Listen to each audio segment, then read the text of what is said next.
Hi, 12th Indian Cine Film Festival. I'm Nick Rumaczyk, the director of Broker 2. I wish I could be there in person. I had such a blast last time I was there in 2017. Here's a picture of me then. I met some great people, had some great food, saw some great films, and I'm still friends with some of the people I met there last time. I won an award for Best Editing for Terrestrial. Hopefully I win something for Broker 2. Fingers crossed. I've carried the germ of the idea for this movie for many years, at least a decade. Originally, it was just going to be a slasher movie about a guy who pretends to be a real estate broker and he kills people when he's showing houses. But I always thought it was kind of boring and stupid. I don't really like slasher movies. And over the years, these other ideas got added to it about, well, what would it be like if we went beyond that, if we went beyond the premise? That's why it's called Broker 2. It's a sequel to a movie that does not exist. We kind of leave the slasher idea early and then goes on and explores his life, and he falls in love and gets embroiled in this dark organization of other serial killers.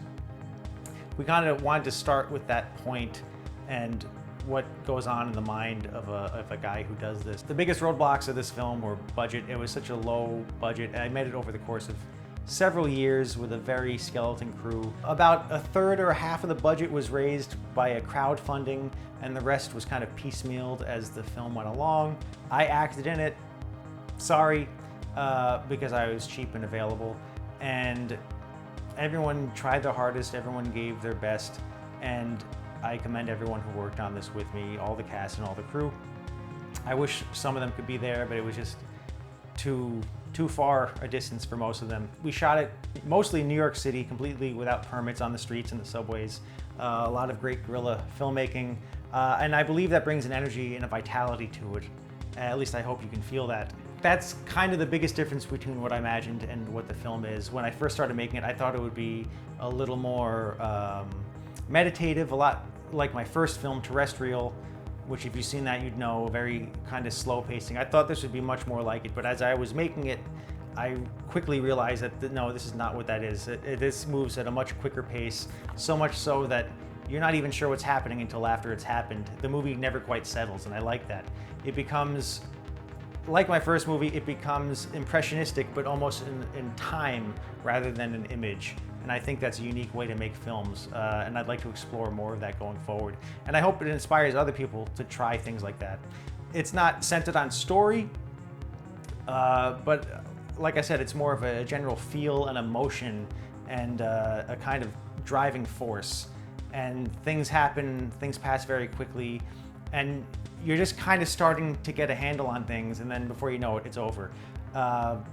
If you feel that way, great. If you feel it's a complaint, I'm sorry. I like that about the film. I hope you people find that as well. My target audience is anyone who doesn't really like slasher films. Like I said, it originally started out as an idea for a slasher, but it didn't have enough meat on the bone, so I had to kind of go beyond that. So I hope people who are willing to take a chance and look for a new kind of movie would like to watch this. Right now, I'm submitting it to different streaming distribution platforms, trying to get it seen through one of them. I'll let you know how that goes. And right now also submitting it to different film festivals like this one. What I'd hope for people to take away from this film is you have a guy who's kind of lost in life. He's a serial killer. I hope none of you are doing that. None of us should be doing that. And it's only after falling in love with Sarah that he starts to question his ways and what he does and what he's doing with his life. I hope people who watch this think about the choices that got them where they are in life, and where they're going in life, and I hope they're not just drifting along. Some people have been on the same path for so long, they don't even realize that they're trudging it. So I hope this makes you think about your journey in a different way as the main character does. That's about it. It's got some great music, so if you don't like the visuals or don't understand the story or don't like the acting, at least it's got music going for it. So enjoy, and again, I wish I was there watching it with you and meeting new friends and seeing some great films.